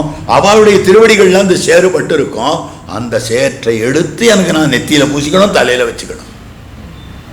சேரு செய் தொண்டர் சேவடியன் செழும் சேரன் சென்னிக்கணிவனே அப்படின்னு சொல்லக்கூடிய மகாத்மாக்கள். அப்போ அப்படி கண்கள்ல தாரதாரையாக ஜலம் பெருக்கி கொண்டிருக்கக்கூடியவர்கள் ஆச்சாரியர்கள். எப்போ ஆச்சாரியர்களுடைய திருக்கண்களிலே கங்குலும் பகலும் கண்துயில் அறியாள் கண்ணநீர் கைகளால் இறைக்கும். எப்போ அவர்களுக்கு சதா பரகுணாவிட்டா ஆகலாத சீதநேத்ராம்பு, எப்பவும் குளிர்ந்த ஜலம் இருக்குமா கண்கள்ல. துக்கத்தாலே வரக்கூடிய கண்ணீர் இருக்கிறதே, கண்கள்ல இருக்கிற அசுறு இருக்கிறதே, அது உஷ்ணமா இருக்கும். பெருமானார் சரித்திரத்தில் எல்லாருக்கும் தெரியும், யாதவ பிரகாசருக்கு எண்ணெய் தேய்ச்சி விட்டு இருக்கார். அப்ப யாதவ பிரகாசர் கப்பியாச ஸ்ருதிக்கு அர்த்தம் சொல்றார். அதுக்கு அனுச்சிதமான அர்த்தம் சொல்லுகையிலே பொருத்தமான அர்த்தம் இல்லை. பொருத்தமான அர்த்தம் இல்லைன்னா தப்பு கிடையாது. ஆனால் அது ஹீனோபமையாக இருக்கக்கூடாது, தாழ்ந்த உபமானமாக இருக்கக்கூடாது. அந்த தாழ்ந்த உபமானத்தை அவர் சொன்னது இவரால் கேட்க முடியல. பரமபுருஷனுடைய கண்கள் எத்தனை வசந்தது, அதுக்கு இதை போய் திருஷ்டாந்தமா சொல்லுவாள். அதை போய் திருஷ்டாந்தமா எப்படி சொல்லலாம்? சொல்லவே கூடாது. அப்படி இருக்கிற போது அபாரமான துக்கம். அதனால கண்களிலிருந்து ஜலம் பெருகித்து. அந்த ஜலம் பெருகி அது யாதவ பிரகாசருடைய தொடையில சுரியில்னு விழுந்தது. நம்ம ஈயத்தை காய்ச்சி கொட்டினாமா இருக்கேன்னு இப்படி நிமிந்து பார்த்தா இவர் அழுதுன்னு இருக்கார். இளையாழ்வாரே ராமானுஜா, இப்ப என்ன உனக்கு துக்கம், நான் என்ன தப்பு சொல்லிட்டேன்? அப்ப தெரிவிக்கிறார் கப்பியாச ஸ்ருதிக்கு வாஸ்தவார்த்தத்தை. அற்புதமாக அமைந்திருக்கக்கூடிய சரித்திரம். அப்ப சோகாஸ்ரு, சோகத்தாலே வரும்படியான கண்ணீர் இருக்கிறதே, அந்த கண்ணீர் உஷ்ணமாக இருக்கும். ஆனால் பகவத் கல்யாண குணங்களிலே ஈடுபட்டு அவனுடைய திருக்கல்யாண குணங்களையும் சேட்டிதங்களையும் நினைத்து நினைத்து நினைத்து ஏறடர்த்ததும் 7 எருதுகளை அடர்த்தான். ஏனமாய் நிலம் கீண்டதும் அந்த எம்பெருமான் தான் ஏனமாக வராக அவதாரம் பண்ணினான். மாரடர்த்ததும் விரோதி நிரசனம் செய்திருக்கக்கூடியவன். மண்ணளந்ததும் லோகத்தை எல்லாம் அளந்திருக்கக்கூடியவன். சொல்லி பாடி வன்பொன்னி பேராறு. ஆக வெளியில பெருசா அற்புதமாக காவேரி பிரவகித்துக் கொண்டிருக்கிறது உபய காவேரி. அங்க உபய காவேரி கோவிலுக்கு வெளியில, கோவிலுக்கு உள்ள உபய காவேரி. இப்படிப்பட்ட பாகவதோத்தமர்களுடைய கண்களிலிருந்து பெருகும்படியான ஜலம் இருக்கிறதே, வன்பொன்னி பேராறு போல் வரும் கண்ணநீர் கொண்டு அரங்கன் கோயில் திருமுற்றம் சேரு செய் தொண்டர் சேவடி செழும் சேரு என் சென்னிக்கணிவனே. அப்ப பார்க்கிற போது இப்படி இருக்கக்கூடியவர்கள் ஆச்சாரியர்கள். அதனால்தான் தெரிவிக்கக்கூடியது நனைத்தில்லம் சேராக்கும் நற்செல்வன். அப்ப இந்த ஆச்சாரியர்களை எப்படி சொல்லணும்னா செல்வன், நற்செல்வன். செல்வன்னா கைங்கரிய நிஷ்டர். எப்படிப்பட்ட கைங்கரிய நிஷ்டர்னா ஆச்சாரியன் பண்ணும்படியான கைங்கரியம் எம்பெருமானுக்கு மங்களாசாசனபரர்களை ஆக்கி கொடுத்தல். மணவாள மாமனுடைய தினச்சரியில் தெரிவிக்கக்கூடிய விஷயம். ஒரு சிஷ்யனை அங்கீகாரம் பண்ணுகிறாரே எதற்காகனா ஆத்மலாபாத் பரம் கிஞ்சித் அந்யன்னாஸ்தி நிச்சயாத். பெருமானுக்கு ஒரு மங்களாசாசன பலனை சேர்த்து கொடுப்பது தவிர வேற எந்த பலனையும் எதிர்பார்ப்பது கிடையாது. நேற்றைய தினம் விண்ணப்பம் பண்ணினேன், மாறாடி நினைக்கை குரூர நிஷித்தம் அப்படின்ற விஷயத்தில் பலத்தை மாறாடி நினைக்க. அப்ப எது பலம்? மங்களாசாசனம் பலம். எம்பெருமானுக்கு மங்களாசாசன பலர்களை உண்டாக்க வேண்டும். அதுதான் பகவானுடைய சிருஷ்டிக்கே பிரயோஜனம்னு காட்டுறார். ஆழ்வாருடைய பாசுரம், வாழ்த்துவார் பலராக நின்னுள்ளே நான்முகனை முழுத்த நீர் உலகெல்லாம் படையென்று முன்படைத்தாய். வாழ்த்துவார் பலராக, பகவானே உனக்கு பல்லாண்டு பாடுவதற்கு பல பேர் வேணும்ன்றதுக்காகத்தான் நீ ஜகத்தை சிருஷ்டி பண்ணினாய். அப்ப அந்த மாதிரி அமைந்திருக்கக்கூடிய விஷயம். அப்ப இந்த இடத்துல காட்டக்கூடிய அற்புதமான விஷயம் அமைந்திருக்கிறது. ஆக தெரிவிக்கிற வார்த்தை கனைத்திளங்கத்தெருமை கண்ணுக்கிறங்கி நினைத்து மலை வழியே இன்னுபால் சோர நனைத்தில்லம் சேராக்கும் நற்செல்வன். அவனுடைய தங்கையாக அமைந்திருக்கக்கூடியவளே அப்படின்னு சொல்ற வார்த்தை. தங்காய், தங்கையே, நற்செல்வன் தங்காய், பனி தலைவீழனின் வாசல் கடைபற்றி சினத்தினால் தென்னிலங்கை. அப்படிப்பட்ட ஆச்சாரியன் திருமாளிகை வாசல்ல காத்து கொண்டிருக்க வேண்டும். ரொம்ப அற்புதமான விஷயம் இது. நாம காத்து கொண்டிருக்க வேண்டும். இது சிஷ்ய கிருத்தியம். பனி தலைவீழ நின் வாசல் கடைபற்றி. ஆச்சாரியன் எப்போ உபதேசம் பண்ண போறார்னு அது காத்து கொண்டிருக்க வேண்டும். தத்வித்தி பிரணிபாதேன பரிப்பிரஷ்னேன சேவையா உபதேட்சந்தி தே ஞானம் ஞானின தத்துவதர்சினா. ஞானிகள் தத்துவதர்சிகள் உபதேசிப்பார்கள், காத்துன்றது. அவர்களை வணங்கி வழிபட்டு பெற்றுக் கொள்ளுவாயாக. பராசரம் முனிவரம் கிருதப உருவான்னிக கிரியம் மைத்ரேய பரிபப்ரச்ச பிரணிபத்யாபிவாத்தியச்ச. அப்படி வணங்கி கேட்க வேண்டும். வால்மீகி பகவான் வணங்கி கேட்டார். தபஸ்வாத்தியாய நிரதம் தபஸ்வி வாக்விதாம்பரம் நாரதம் பரிபப்ரச்ச வால்மீகிர் முனிபுங்கவம். வேண்டி விரும்பி கேட்டுக் கொள்ளுதல், அதுதான் நின் வாசல் கடைபற்றி. அவருடைய திருமாளிகை வாசல்ல, மடத்து வாசல்ல இங்க பல சமயங்கள் அடியன் சேவிச்சிருக்கேன். ஆச்சரியம் அது. இதுதான் ஞாபகம் அடியன். மத்தியானம் 3:50 இங்க கோட்டி ஆரம்பம். 3:50னாக்கா 3:40 3:45 இங்க திருக்காப்பு நீக்கப்படும். ஆனா 3 மணிக்கே எத்தனை பேர் வாசல்ல உட்கார்ந்துருப்பா தெரியுமா? நின் வாசல் கடை பற்றி ஸ்பஷ்டமா அடியன் சேவிச்சிருக்கு. அநேக நாள் இதை சேவித்திருக்கக்கூடிய விஷயம். இப்படி இருக்கக்கூடியது சிஷ்ய கிருத்தியம். ஆகவே சினத்தினால் தென்னிலங்கை கோமானை செற்ற மனத்துக்கினியா அவனை பாடவும் நீ வாய் திறவாய். இந்த மனத்துக்கினியானைன்ற இடத்துல காஞ்சிபுரம் சுவாமி ஒரு அர்த்தம் காட்டியிருக்கார். அது பெருமாள் பரமான அர்த்தமாகவே அமைஞ்சிருக்கிறது. சினத்தினால் வார்த்தை இருக்கு, மனத்துக்கினியான்னு வார்த்தை இருக்கு. ரெண்டும் பொருத்தமே இல்லை. அவர் கோபிஷ்டர் எவ்வளவு நல்லவர் தெரியுமா? எங்கேயாவது பொருத்தம் இருக்கா? நல்லவரா இருந்தா கோபிஷ்டரா இருக்க முடியாது, கோபிஷ்டரா இருந்தா நல்லவரா இருக்க முடியாது. அப்ப சினம்னா மனத்துக்கினியன் இல்லை, மனத்துக்கினியனா இருந்தா சினம் இல்லை. சினம்னா கோபம். இது எப்படி பொருந்தருது அப்படின்னா, மனத்துக்கினியானை சினத்தினால் தென்னிலங்கை செத்த கோமானை. இப்படி வச்சுக்கோங்க. மனத்துக்கினியானை சினத்தினால் தென்னிலங்கை கோமானை. இந்த ராவணனை கொல்லணும்னு பெருமாளுக்கு ஆசையே கிடையாது. பெருமாளுக்கு விருப்பமே கிடையாது. எதிவா ராவண ஸ்வயம், ஏ சுக்ரீவா, ராவணனே வந்தாலும் நீ ஆயிடுச்சுன்னு வந்துடும். ஐயோ அவன் விபீஷணன் இல்லையே, ராவணன் தானே, நான் எப்படி அவனை ஆயிடுச்சுட்டு வருது? அதெல்லாம் கிடையாது. எதிவா ராவண ஸ்வயம், ராவணனே வந்தாலும் அழைத்து கொண்டு வா அப்படின்னு சொன்ன ராமபிரானுக்கு ராவணனை கொல்லணும்னு ஆசை இருக்குமா? ஆனால் இந்த ராவணனை எப்படியாவது வசப்படுத்த வேண்டும், தன்பால் இழுக்க வேண்டும் அப்படின்னு பெருமாளுக்கு ஆசை. அதனால என்னென்ன பண்ணி காமிச்சான் தெரியுமா? முதல்ல சீதாபகரணத்துக்கு முன்னாலேயே தன் பெருமையெல்லாம் அவனுக்கு காண்பிச்சான். என்னை எதிர்க்க பார்க்காத ராவணா, என்னோட சேர்ந்துடு. முதல்ல தாட்டகாவதம் பண்ணி காண்பிச்சான். அது அவனுக்கு இன்ஃபர்மேஷன் போகாது இருந்திருக்குமா? அதற்கடுத்தபடியாக சுபாகுவதம் பண்ணி காண்பிச்சான். மாரீச்சனை ஓட்டி காண்பித்து இருக்கக்கூடிய நிலை. சிவசாபத்தை முறித்து காண்பித்தான். பரசுராம ஆழ்வானை வென்று காண்பித்தான். அதற்கு பிறகு தான் சூர்பனகை அங்கபங்கம் பண்ணி காண்பித்தான். அதற்கு பிறகு மாரீச்சனை கொன்றொழித்து காண்பித்தான். அதுக்கு முன்பாகவே விராதவதம் பண்ணி காண்பித்தான். பிறகு கபந்தவதம் பண்ணி காண்பித்தான். வாலிவதம் பண்ணி காண்பித்தான். ஹனுமானை தூதாக அனுப்பி பார்த்தான். அதற்கு பிறகு நேர கடலுக்கு அணைய கட்டி காண்பித்தான். அதுக்கு மேல அந்த எம்பெருமான் தான் பண்ணி இருக்கிறது அங்கதன தூது அனுப்பினான். இத்தனையும் பண்ணி அவனுடைய கிளைகளை எல்லாம் அறுத்தொழித்தான். இப்போவாவது போலாமே ராமனிடத்துல, இப்போவாவது வருவானா? ஆக இந்திரஜித்தை கொன்னாலாவது வருவானா, இவனை கொன்னாலாவது வருவானா அப்படின்னு எல்லாம் ஆசையோட பார்த்துட்டு இருந்தான். ராவணன் வரணுமே வரணுமே வரணுமேன்னு. கடைசியில் நம்ம இடத்துல ஒரே ஒரு பிரம்மாஸ்திரம் இருக்கு, அதை காண்பிப்போம் என்று தன்னுடைய முழு அழகையும் காட்டி யுத்தம் பண்ணான். மனத்துக்கினியான் அந்த சௌந்தரியத்தை முழுக்க காட்டினான். அதுக்கு கூட அவன் வசப்படல. இந்த அழகுக்கு கூட வசப்படாதவன் இருந்தால் என்ன போனால் என்னன்னு தோணித்து ஓர் வெங்கனை உய்த்தவன் ஓதவண்ணன். அப்ப எவ்வளவு லாங் ரோப் இல்லது, லாங் ரோப் எத்தனை ஓவனாலும் போட்டுக்கோங்க. அவ்வளவு தூரம் அவனுக்கு கொடுத்திருக்கக்கூடிய நிலை, அந்த மாதிரி பண்ணி இருக்கக்கூடிய விஷயம் அப்படின்னால் மனத்துக்கினியான் இந்த இனிமையான வடிவத்தை பார்த்தும் கூட அவன் வசப்படலையே.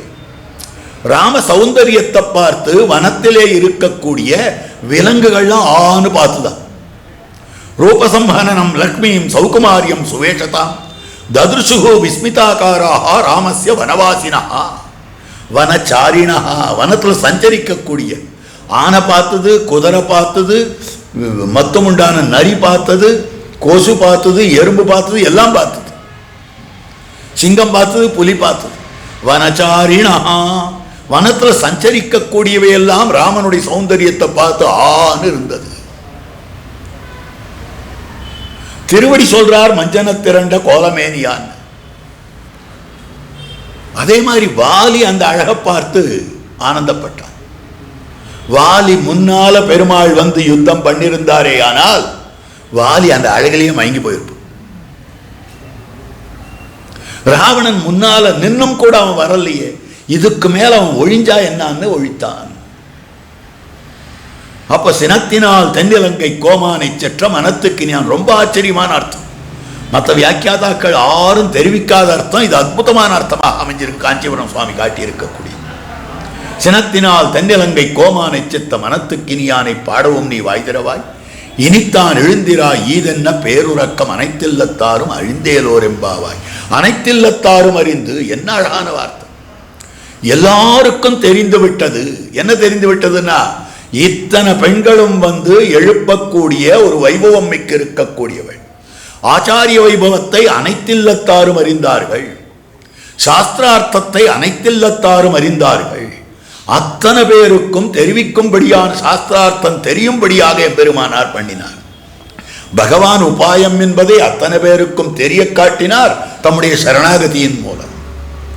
வேதாந்தார்த்தங்களை விசதீகரணம் பண்ணின இடத்துல அனைத்தில்லத்தாரும் அறியல. யார் தெரிஞ்சுக்க முடியும் வேதாந்தார்த்தத்தை? பிராமண நட்சத்திரிய வைசியர்களாக இருக்கக்கூடிய திரைவர்ணிகர்கள் தெரிந்து கொள்ளலாம். அவளத்தோடு வேற யாரும் தெரிந்து கொள்ள முடியாது. அவளையும் வித்வான்களாய் இருக்கக்கூடியவர்கள் தான் தெரிந்து கொள்ள முடியும். சாஸ்திரத்தை நன்றாக வாசித்தவர்களாகத்தான் தெரிந்து கொள்ள முடியும். சாமானிய சாஸ்திர அதிகாரிகள் ஸ்ரீபாஷ்யத்தை கற்றும் பிரவர்த்தித்தும் போருவீர்கள், அது மாட்டிற்றலனாகில். ஒரே விஷயம் தானே சொல்லிடணும், ஸ்ரீபாஷ்யம் கத்துக்கோங்க, அதை பிரவச்சனம் பண்ணுங்கன்னு. அது முடியாதவர்கள் தான் பல பேர் இருப்பான்றதுக்காகத்தான் பல ஆப்ஷன்ஸ் கொடுக்கிறார் எம்பெருமானார். எம்பெருமானாருடைய 6 கட்டளைகள்ல முதல் கட்டளை அது.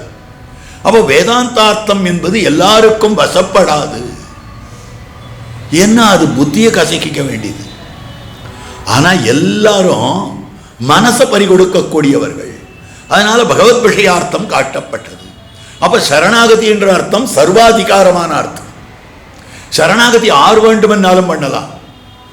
ஆனால் பக்தி யோகத்தை சில பேர் தான் பண்ண முடியும். பக்தி யோகம் இத்தியாதிகள் அதிகிருதாதிகாரம், சரணாகதி சர்வாதிகாரம். அந்த சரணாகதியை அனைத்தில்லத்தாரும் அறிந்து, சாஸ்திரத்தில் எது ரகசியமாக சொல்லப்பட்டிருக்கிறதோ, கீதாச்சாரியனான கண்ணன் பெருமான் சதசியமாக சொன்னது கர்மஜான பக்தி யோகங்கள். ஆனால் ரகசியமாக சொன்னது இதி குஹ்யதமம் சாஸ்திரம். வேதாந்த சாஸ்திரமும் ரகசியமாகத்தான் ஞாச வித்யான்னு சொல்லி இருக்கிறது. இதிகாச புராணங்களும் எத்தனையோ கதைகளை இவன் பக்தி பண்ணான், அவன் பக்தி பண்ணான், இவன் பெருமாளத்தில் ஈடுபட்டான், இவன் அத்தை பண்ணான் எல்லாம் சொல்லியிருக்கு.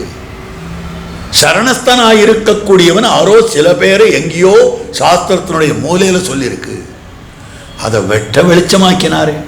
அனைத்தில்லத்தாரும் அறிந்து கீதோபனிஷத் ஆச்சாரியன் அவதாரம் பண்ணினான். அவன் தன்னுடைய சௌலபியத்தை எல்லாருக்கும் தெரியும்படியாக சொன்னான். அதை காட்டக்கூடிய விஷயம் அனைத்தில்லத்தாரும் அறிந்து ரொம்ப அழகான விஷயம் காட்டுறார். கீதா பாஷ்யத்தில் எம்பெருமானார் காட்டுகிறார். ஆத்மானம் சாரதினம் பார்த்தம் ரத்தினம் சர்வலோக சாட்சிகம் சகாரா. தான் அடியவனுக்கு கையாளாய் இருக்கிறான் என்பதை உலகமெல்லாம் பார்க்கும்படியாக யுத்தரங்கத்தில் பெருமாள் காட்டினார். சர்வலோக சாட்சிகம் சகாரா. பெருமாள் சுவாமி அர்ஜுனன் தாசபூதன், தாசபூதனான அர்ஜுனனுக்கு தான் தாசனாக இருந்து கொண்டு அவன் சொல்றபடி கேட்டான். இது ரொம்ப ஆச்சரியமான விஷயம். வசந்த ஆசனத்தில் அர்ஜுனனை உட்கார வச்சாச்சு. இவன் தாழ்ந்த ஆசனத்தில் உட்கார்ந்து இருக்கிறான். இப்ப தேர வலது பக்கம் ஓட்ட வேண்டும் அப்படின்னா அர்ஜுனன் எப்படி இன்ஸ்ட்ரக்ஷன் கொடுப்பான்? ஒரு பஸ்ஸர் இருக்கும், அதில் லைட் எரியும், அதை பார்த்துட்டு வலது பக்கம் ஓட்டுவான். இன்னொரு பஸ்ஸர் இருக்கும், அந்த பஸ்ஸரையே 2 தரம் அழிச்சுனா இடது பக்கம் ஓட்டுவான் அப்படின்னு இப்ப சொல்லிக்கலாம். அன்னைக்கு அந்த தேரில் பஸ்ஸர் இல்லையே. அர்ஜுனன் இன்ஸ்ட்ரக்ஷன் கொடுக்கணும்னா எப்படி கொடுப்பான்? இடது பக்கம் ஓட்ட வேண்டும் என்னால் தன்னுடைய இடது கால் கட்ட வரதால கண்ணனுடைய இடுப்பை ஒரு குத்து குத்துவானா. ஓஹோ, இடது பக்கம் போகணுமா? கண்ணன் உடனே திருப்பார் சிரிச்சுட்டே. ஒரு சேஷபூதனுடைய கால் தன் மீது படும்படியாக இது லோகமெல்லாம் பார்த்துட்டு இருக்கு. அவனுடைய ஆணைப்படி, உன்னுடைய ஆணைப்படி உனக்கு உனக்கு கையாளாய் உன்னை செவி பார்த்து உன்னுடைய குதிரைகள் எல்லாம் விடாய்த்த போது அதுக்கு தண்ணீர் ஊட்டி, அவை விடாய்த்த போது அவற்றை குளிப்பாட்டி, இத்தனையும் பெருமாள் பண்ணியிருக்கார். எல்லா உலகமும் அதை பார்த்திருக்கிறது. ஆக ஆஸ்ரித வாத்சல்யத்தை உலகம் பார்த்தது. ஆத்மானம் சாரதினம் பார்த்தம் ரத்தினம் சர்வலோக சாட்சிகம் சகாரா. எம்பெருமானார் இடத்துல ஒருத்தர் வந்தார். நல்ல ஆபிஜாத்தியம், உயர்குடி பிறப்பு. நான் இந்த வம்சத்தில் வந்தவன், இந்த யாக்ஞிக சந்தானத்தில் வந்தவன் அப்படின்னு பெருமை பேசிட்டு வந்தார். வந்து எம்பெருமானாரை சேவிக்கிறார்.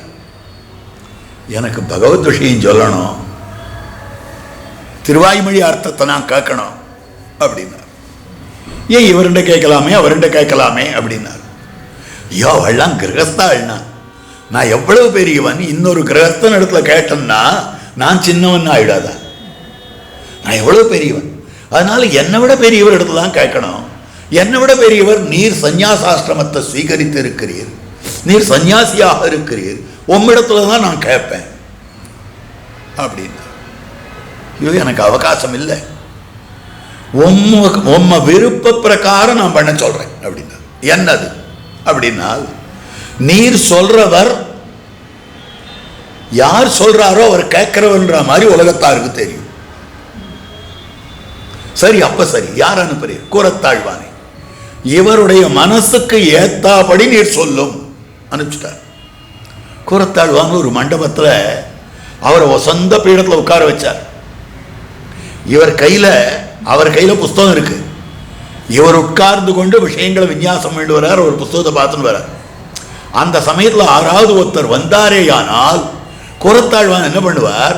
சட்டுன்னு புஸ்தகத்தை கையில் வாங்கிட்டு அதுவா சுவாமி, அப்படியா சுவாமி, பரம சந்தோஷம், இந்த மாதிரி அர்த்தம் யார் சொல்லுவா அப்படின்னு தான் இதுக்கு என்ன அர்த்தம் சுவாமின்னு எதையோ கேட்டுருப்பார்.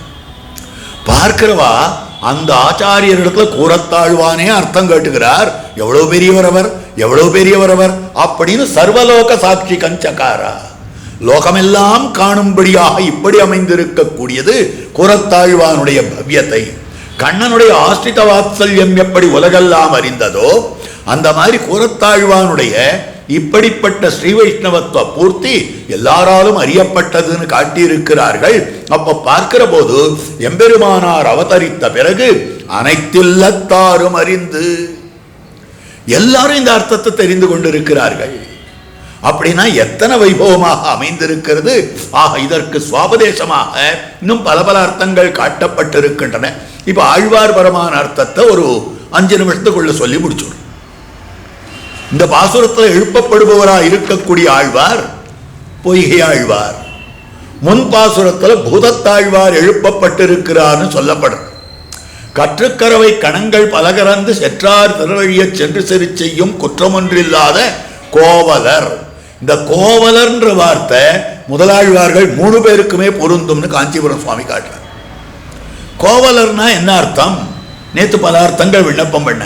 கோ வல்லவர்கள், கோ அல்லாதவர்கள், அப்படி பசு அல்லாதவர்கள், இந்த அர்த்தமெல்லாம் பார்த்தோம் நேற்று தினத்தில். கோவலர்னா என்ன அர்த்தம் தெரியுமா? கோவலிலே ஈடுபட்டவர்கள். கோவல்னா திருக்கோவலூர், திருக்கோவலூரிலே ஈடுபட்டவர்கள். திருக்கோவலூர் இடைகளிலே தான் மூவரும் சேர்ந்திருக்கக்கூடியவர்கள். கோவலர்னா இவ 3 பேர் தானே. குற்றமொன்றில்லாதா. ஆண்டாளுக்கு விசேஷமா அற்புதமாக மணவாள மாமன்கள் பாசுரம் பாடியிருக்கார். 5 கொடிக்கொரு சந்ததியாய் ஆழ்வார்கள் தம் செயல விஞ்சி நிற்கும் தன்மையளாய் பிஞ்சாய் வழுத்தாளை ஆண்டாளை பத்தியுடன் நாளும் வழுத்தாய் மனமே மகிழ்ந்து 5 கொடிக்கொரு சந்ததியாய். 5 கொடினா பெருமாளுக்கு என்ன வருதோன்னு பயப்படக்கூடியவர்களாக இருக்கக்கூடிய ஆழ்வார்களுடைய குடி. அந்த குடிக்கு ஒரு பெண் சந்ததியாக ஆண்டாள் அவதரித்திருக்கிறாள். ஒரு அர்த்தம் காட்டப்பட்டது. 2வது அர்த்தம் என்ன தெரியுமா? 5 குடும்பங்கள். ஆண்டாளுக்கு முன்னால இருக்கிற குடிகள் எத்தனைன்னு பாருங்க. முதலாழ்வார்கள் மூவரும் ஒரு குடி, அடுத்தபடியாக திருமிசைப்பிரான் மற்றொரு குடி, அவர்க்கடுத்தபடியாக நம்மாழ்வார் மற்றொரு குடி, அவர்க்கடுத்தபடியாக குலசேகராழ்வார் மற்றொரு குடி, அவர்க்கடுத்தபடியாக பெரியாழ்வார் மற்றொரு குடி. இப்போ முதலாழ்வார்கள் மூவரும் எப்படிப்பட்டவர்கள்னா, ஒருத்தர் அவதாரம் பண்ணியதாக அமைந்திருக்கக்கூடியது பொய்கையாழ்வார். தாம் அவதாரம் பண்ணியது தாமரை புஷ்பத்திலே, காஞ்சிபுரம் யதோக்தகாரி எம்பெருமான் சன்னதி அருகிலே இருக்கக்கூடியதான ஒரு பொய்கையிலே ஒரு தாமரை புஷ்பத்திலே தான் அவதாரம் பண்ணினார். பூதத்தாழ்வார் குறுக்கத்திப்பூவிலே அவதாரம் பண்ணினார், குருந்த புஷ்பத்திலே அவதாரம் பண்ணினார் திருக்கடல் மல்லையிலே. பேயாழ்வார் தாம் அவதாரம் பண்ணினது அற்புதமாக அமைந்திருக்கக்கூடிய திருமயிலையிலே, மாடமயிலையிலே ஒரு அற்புதமாக அமைந்திருக்கக்கூடிய அல்லி மலரிலே குமுத புஷ்பத்திலே அவதாரம் பண்ணி இருக்கிறார். அப்ப இவ 3 பேரும் புஷ்பத்திலே அவதாரம் பண்ணினவர்களானபடியாலே அயோனிஜ குடி. ஒரு கர்ப்பவாசம் பண்ணலையே, கர்ப்பவாசம் பண்ணாத குடியாக அமைந்திருக்கக்கூடியது. அடுத்தபடியாக பார்ப்போமேயானால் திருமிசைப்பிரான் பார்கவ ரிஷி, பார்கவ புத்திரராக அவதாரம் பண்ணினார். ஆனால் அவதாரம் பண்ணின போது அவர் வெறும் பிண்டமாக, வெறும் சதைப்பிண்டமாக இருந்தார். பிறகு ஒரு புதரிலே அவர் வளர்ந்தார். அப்பொழுது திருவாளன் என்னும்படியாக அமைந்திருக்கக்கூடிய ஒரு பிரம்பன் அழைத்து கொண்டு சென்றான். ஆகவே பார்கவ குடி, பிரம்பன் குடி, அந்த 2 குடியுமாக சேர்ந்திருக்கக்கூடியது. ஆகவே பார்கவருடைய குடும்பத்திலே அவதாரம் பண்ணினார். நம்மாழ்வார் வேளாளருடைய குடியாக அமைந்திருக்கக்கூடியவர் காரிமாறன். ஆக பொற்காரியார் என்பவர் வேளாளருடைய வம்சத்திலே வந்தவர். அப்படி இருக்கக்கூடியவர் வேளாளர் குடி. அடுத்தபடியாக குலசேகராழ்வார் சத்திரிய குடியிலே அவதாரம் பண்ணினவர். அவருக்கு அடுத்தபடியாக உத்தமரான பெரியாழ்வார், அவர் பிராமண குடியிலே அவதாரம் பண்ணினவர். அப்ப 5 குடியா? இந்த 5 குடிக்கு ஒரு சந்ததியாய். அதுல முதல் குடி எதுன்னா முதலாழ்வார்கள் மூவர். அவ மூவரும் குற்றம் ஒன்றில்லாதவர்கள். ஏன்னா மற்றவாளுக்கெல்லாம் கர்ப்ப சம்பந்தம்ன்ற குத்தம் இருக்கிறது, அவர்களுக்கு கர்ப்ப சம்பந்தமே இல்லையோ. ஆண் பெண் சேர்த்தினாலே வந்தவர்கள் என்ற ஒரு தோஷம் இல்லையோ தெரிவிக்கிற வார்த்தை. சக்கரவர்த்தி திருமகனார் அவரிடத்துல ஜனக சக்கரவர்த்தி சீதா பிராட்டியை கைப்பிடித்துக் கொள்னு சொல்றார். அப்படி சொல்லச்சே சொல்லக்கூடிய வார்த்தை இயம் சீதா, இந்த சீத்தை இந்த சீத்தை இந்த சீத்தைன்னு அடிச்சுக்கிறார். ராமா உன்னையே பார்த்துட்டு இருக்காத, அழகா இருக்கேன் அழகா இருக்கேன், நீ உன்னை பார்த்துட்டு இருக்காத, இந்த சீத்தையும் உன்னுடைய கண் கொண்டு பாரு, எவ்வளவு அழகா இருக்கா, இயம் இவள் அப்படின்னா. எனக்கு என்ன அழகா வேணும், நான் அழகா ஆசைப்படுறவன் கிடையாது. மாத்ருகுல சுத்தி, இவள் தாய் வழியிலே இருக்கக்கூடிய ஒரு பெருமை, தாய் வழியில் பெருமை பெற்றவளா இவள். நான் மன்னுபுகழ் கௌசல்யன் மணிவயிறு வாய்த்தவன் நான். நீ இவளுக்கு தாய் வழியிலே பெருமைனா, நீயாவது கௌசல்ய பிராட்டியினுடைய கர்ப்பத்திலே இருந்தாய் என்கிற அந்த கர்ப்பதோஷம் உனக்குண்டு. சீதா, சீதால் ஆங்கல பத்ததின்னு சொல்லப்பட்டிருக்கு. கலப்பை விழும்படியான வழி சீதான்னு சொல்லப்படுறது. இயம் சீதா, உன்னை விட இவள் சுத்தி தெரியும் இல்லையோ, உன்னுடைய மாத்ருகுல சுத்தியை விட இவளுடைய மாத்ருகுல சுத்தி அதிகம் அப்படின்னு காட்டியிருக்கார். அப்ப குத்தமுன் இல்லாத கோவலர்தம், கோவலர் பாசுரங்களிலே வல்லவர்கள். பாசுரங்களிலே வல்லவர்கள்னா என்ன அர்த்தம்? இவாளுக்கு பாசுரங்கள்ல இருக்கக்கூடிய வல்லவர்களுடைய தன்மை என்னன்னு கேட்டால், சின்ன சின்ன பாசுரங்களாலே பெரிய வேதாந்தார்த்தத்தை சொன்னவர்கள். மொத்தம் வெண்பா பாசுரங்கள், வெண்பான்றது சின்னது, 4 வரி, 4 வரி இருக்கக்கூடியது வெண்பா. வெண்பாவினுடைய அமைப்பே ரொம்ப அழகா இருக்கும். மணவாள மாமுனிகளுடைய திருவாய்மொழி நூத்தந்தாதி முழுவதும் வெண்பா, உபதேச ரத்னமாலை முழுவதும் வெண்பா. அப்படிப்பட்ட வெண்பா என்பது எப்படி இருக்கிறது? வெண்பா அப்படின்றது தமிழில் இருக்கக்கூடிய, இப்போ ஆங்கிலத்தில் சானட்ன்றா ஓடுன்றா என்னென்னமோ சொல்றாள், அந்த மாதிரியாக ஒரு மீட்டர்ல இருக்கும். சம்ஸ்கிருதத்தில் அனுஷ்டம்னு சொல்றோம், திருஷ்டம்னு சொல்றோம், சந்தஸ். அந்த மாதிரி சந்தஸனுடைய இலக்கணத்தில் வெண்பான்னு சொல்றது. 4 வரிகள் இருக்க வேண்டும்.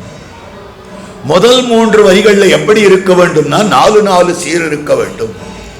4வது வரியில 3 சீர் இருக்க வேண்டும். நீங்க பார்க்கலாம், உபதேசமால பாசுரத்தையே எடுத்து பாருங்க. எம்பெருமானார் தரிசனம் என்னே இதற்கு, நம்பெருமாள் பேரிட்டு நாட்டி வைத்தார், அம்புவியோர் இந்த தரிசனத்தை எம்பெருமானார் வளர்த்த அந்த செயல் அரியைக்கா. கடைசி வரி சின்னதா இருக்கு பாருங்க. கடைசி வரியில 3 சீர் தான் இருக்கும். முன்னால் இருக்கக்கூடிய வரிகள்ல 4 சீரா இருக்கும். அதுவும் இந்த திருவாய்மொழி நூத்தந்தாதி மாமுனிகள் சாதிச்சிருக்காரு, எப்படிப்பட்ட வித்வானாலையும் முடியாது. ஏன்னு கேட்டா, அந்தந்த திருவாய்மொழி எந்த சப்தத்தில் ஆரம்பிக்கிறதோ அதே சப்தத்தில் அவர் பாட்ட ஆரம்பிக்கணும். உயர்வே பரன்படியை, உயர்வரான்னு ஆரம்பிக்கிற திருவாய்மொழி உயர்வே பரன்படின்னு ஆரம்பிக்கிறார்.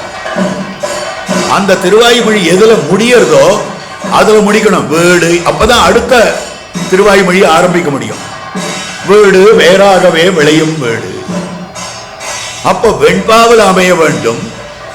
ஆரம்பம் அந்த திருவாய்மொழியுடைய ஆரம்பமா இருக்கணும், முடிவு அந்த திருவாய்மொழியுடைய முடிவாய் இருக்க வேண்டும். அதுல அந்த திருவாய்மொழியில் இருக்கக்கூடிய கருத்து வர வேண்டும். அது ஆச்சரியம். அந்த கருத்து வர வேண்டும். அதற்கு முன் திருவாய்மொழியோடு இருக்கக்கூடிய சம்பந்தம் என்னன்றதும் தெரிய வேண்டும். அதுக்கு மேல ஒரு பாட்டிலையும் ஆழ்வார் திருநாமம் வர வேண்டும்.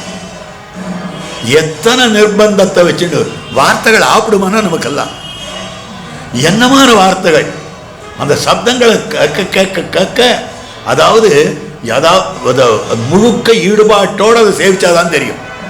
அந்த திருவாய்மொழியினுடைய அர்த்தத்தையும் தெரிஞ்சுட்டு இந்த பாசுரத்தையும் பார்த்தோமே ஆனால் ஆப்ட் வேர்ட்ஸ் சொல்றாங்க, அந்த மாதிரி போடுவார். அதை சப்ஸ்டியூட்டே பண்ண முடியாது. வாங்கரும் பாத 4 வகுத்த வால்மீகி என்பான்றா போல அந்த மாதிரி அதெல்லாம் வெண்பா. அதே போல வெண்பாக்களாக பாடினவர் வையந்தகளியாவார்களே நெய்யாக இன்புர்கு சிந்த வெய்ய கதிரோன் விளக்காக செய்ய சுடராழியானடுக்கே சூட்டினேன் சொல் மாலை இடராழி நீங்குகவே என்ன. அதே மாதிரி அன்பேதகளையா, அதே மாதிரி திருக்கண்டேன். இப்ப இதையெல்லாம் பார்க்கிற போது இவர்களுடைய ஒரு அனுசந்தான கிரமம் இருக்கிறது. சின்ன சின்ன பாசுரங்களாலே பெரிய அர்த்தங்களை சொன்னார்.